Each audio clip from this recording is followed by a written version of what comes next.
તો મિત્રો આજે આપણે વાત કરીશું કે 130+ માર્ક્સ કેવી રીતે લાવવાના, બરાબર. 130+ માર્ક્સ કેવી રીતે લાવવાના કોન્સ્ટેબલમાં. હવે એક્ઝામ નજીક આવી ગઈ છે, બધાને એ જ હોય છે કે મેં વાંચેલું હશે, એ આવશે કે નહીં. તો બને ત્યાં સુધી જુઓ, પેપરનું લેવલ 3 પાર્ટમાં હોય. આપણે અગાઉ વિડીયોમાં વાત કરી હતી, પણ આજે થોડી વાત કરી લઈએ. એક સરળ હશે, બરાબર, એક મધ્યમ હશે અને એક હાર્ડ હશે, બરાબર.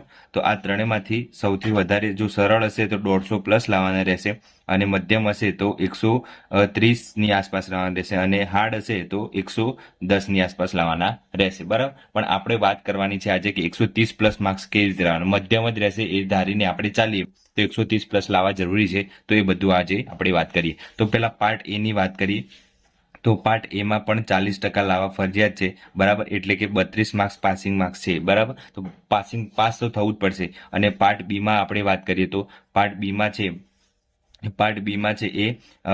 એમાં પણ 40% લાવવા ફરજિયાત છે. અને પાર્ટ એ છે એ ટોટલ 80 માર્ક્સનો છે, બરાબર. 80માંથી 32 લાવવાના છે, અને આ 120 માર્ક્સનો છે, અને એમાંથી આપણે 40% લાવવાના છે, બરાબર. એટલે આપણે બંને બાજુ જોઈએ તો આપણે બંનેમાં માર્ક્સ કવર કરવાના છે અને બંનેમાં ક્વોલિફાય થવાનું છે, બરાબર.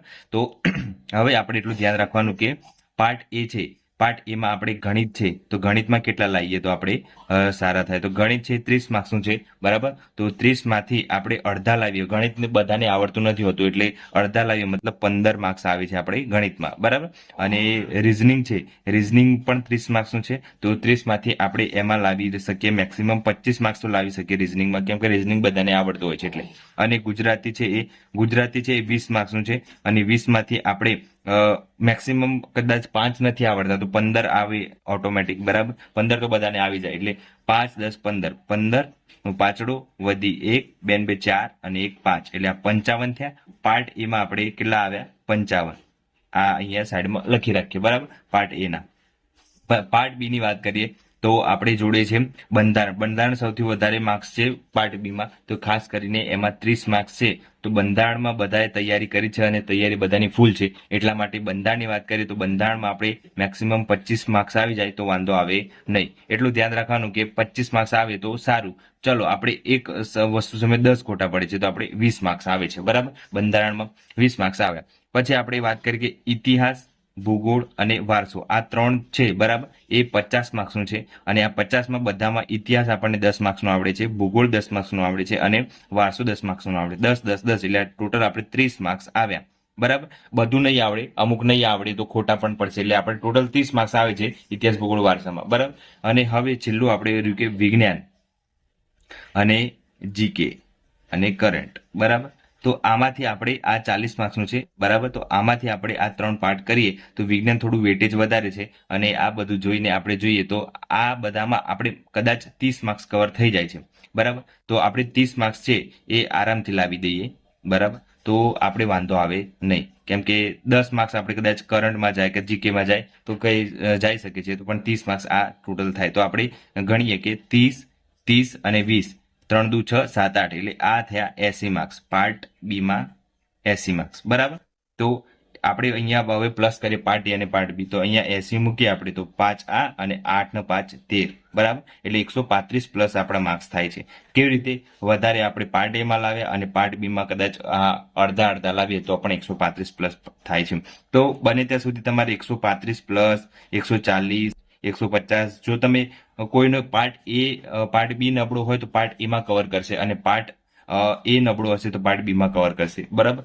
ઘણા ખરાને ગણિત નથી આવડતું તો ઘણા ખરાને ઇતિહાસ, ભૂગોળ, વારસો બહુ ખતરનાક આવડતો, જો 50માંથી 50 પણ લઈ શકે છે, એવા પણ હોય છે. ઘણા ખરાને કદાચ પાર્ટ બી નથી આવડતું તો ગણિતમાં 30માંથી 30, રીઝનિંગમાં 30માંથી 30 લાવી શકે છે, એવા હોય છે ઘણા ખરા. તો એવું નહીં સમજવાનું કે આપણે કોઈ એક નથી આવડતું તો આપણે પાસ થશું કે નહીં. કોઈ એકમાં કવર કરી લેવાનું તો બીજામાં આપણે પાસ થવાય એવા માર્ક્સ લાવી દો તો પણ વાંધો ના આવે. કોઈક આમાંથી 80 માર્ક્સનું છે, સોરી, આ જે છે, બરાબર, 3 દુ 6 ને 7, હા, 80 માર્ક્સનું છે. 80માંથી આમાંથી 70 માર્ક્સ આમાં કવર કરી લે છે, અને આમાં ખાલી પાસિંગ માર્ક્સ લાવે છે તો પણ વાંધો આવશે નહીં. એટલે એટલું ધ્યાન રાખવાનું કે આપણે કેવી રીતના મેનેજ કરવું છે. પાર્ટ એમાં વધારે લાવવાના છે, પાર્ટ બીમાં. જેને પાર્ટ એ ખતરનાક આવડતો હશે પાર્ટ બીમાં પાસ થવાના માર્ક્સ લાવશે, અને પાર્ટ બી ખતરનાક આવડતો હશે પાર્ટ એમાં પાસ થવાના માર્ક્સ લાવશે. મતલબ કે બંનેમાં વેટેજ સરખું હશે તો બંનેમાં સારા માર્ક્સ આવશે, અને સારા રીતે 140+ રહેશે તો વાંધો નહીં આવે. જો કોઈ પાર્ટ એ સરળ હશે તો પાર્ટ બી હાર્ડ હશે, અને પાર્ટ બી હાર્ડ હશે તો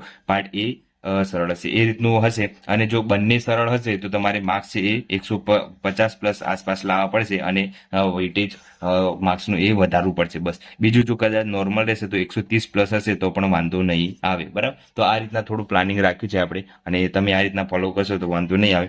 બને ત્યાં સુધી તમારે શું કરવાનું છે, બંધારણ છે એ બંધારણમાં વધારે ધ્યાન આપવાનું છે. જો બંધારણના બધા સાચા પડે છે તો તમે ઓટોમેટિક પાર્ટ બીમાં સારા કવર કરી દેશો. બંધારણ અને વિજ્ઞાન સારું કર્યું હશે અને ઇતિહાસ, ભૂગોળ, વારસો અને કરંટ પરફેક્ટ હશે તમારું તો ઓટોમેટિક તમારા માર્ક્સ એ કવર થઈ જશે. આમાં મેઇન સબ્જેક્ટ છે એ કયા કયા છે પાર્ટ બીમાં એટલું કહી દઉં તમને એટલે તમને ખ્યાલ આવે. બંધારણ છે 30 માર્ક્સનું છે, બરાબર. ઇતિહાસ, ભૂગોળ, વારસો 50 50 60 70 80 માર્ક્સનું તો આટલા સબ્જેક્ટ થઈ ગયા, બરાબર. એટલે આ 4 સબ્જેક્ટ તમારા પાકા હશે તો પણ વાંધો નહીં આવે. અને કરંટ તમારું સારું હશે તો 40 માર્ક્સનું કરંટ અફેર જ ગણી શકાય. એટલે વિજ્ઞાન, જીકે અને કરંટ છે એ બધું સાથે થઈને તો તમારે છે એ ઓટોમેટિક છે એ 110 ની આસપાસ તમારા સારી રીતે કવર થઈ જાય છે. તો એટલું ધ્યાન રાખવાનું કે 120 અને 110 તમારે કેવી રીતે લાવવા પાર્ટ બીમાં. પાર્ટ બી છે એ 120 નું છે, બરાબર. તો ઘણા ખરા 110 પણ લાવી શકે છે, એવા હોય છે ઘણા ખરા. એટલે પછી એને કદાચ પાર્ટ એ નથી આવડતું તો એમાં ખાલી પાસિંગ માર્ક્સ પણ લાવી દે છે તો પણ વાંધો નહીં આવે. જુઓ 2 4 142 થઈ જશે આરામથી. એટલે એવું ધ્યાન રાખવાનું કે આપણે કદાચ ગણિત નથી આવડતું તો પણ આપણે પાર્ટ બી સારો એવો સ્ટ્રોંગ બનાવીએ કે આપણે આરામથી પાસ થઈ જવાય. એટલે ટાર્ગેટ આપણું પરફેક્ટ હોવું જોઈએ, બીજું કંઈ નહીં. તો આપણે એટલું ધ્યાન રાખવાનું કે બંધારણ છે અને ઇતિહાસ, ભૂગોળ, વારસો એ ખતરનાક હોવો જોઈએ અને કરંટ આટલું સબ્જેક્ટ કમ્પ્લીટ હશે. અને ગણિત, રિઝનિંગ પાકું હશે તો પણ વાંધો નહીં. રિઝનિંગ અને ગુજરાતી, બરાબર. કોઈને ગણિતમાં નથી આવડતું તો રિઝનિંગ અને ગુજરાતી હશે તો પણ એ 50 માર્ક્સનું થઈ જશે. 50 માંથી તમે 40 પણ લાવી શકો છો તો પણ વાંધો નહીં આવે. ગણિતમાં થોડા સાચા પડે છે 5-6 જેવા તો 45 પણ એમાં થઈ જશે પાર્ટ એમાં. તો આ રીતના તમે તમારી છે એ મહેનત આગળ વધારી શકો છો. અને વિડીયો ગમે તો લાઈક અને સબસ્ક્રાઇબ કરી દેજો. અને તમે આ રીતના ફોલો કરજો કે પાર્ટ એ સ્ટ્રોંગ છે તમારું તો પાર્ટ બીમાં થોડા માર્ક્સ કવર થાય રીતના ખેંચવાના. અને કદાચ ગણિત, રિઝનિંગ નથી આવડતું તો પાર્ટ બીમાં વધારે તમારે ધ્યાન આપવાનું અને એ રીતના કવર કરી દેવાના. પણ પાસિંગ માર્ક્સ બંનેમાં લાવવાના રહેશે, બરાબર. વિડીયો ગમે તો લાઈક અને સબસ્ક્રાઇબ કરી દેજો. આટલું રાખીએ.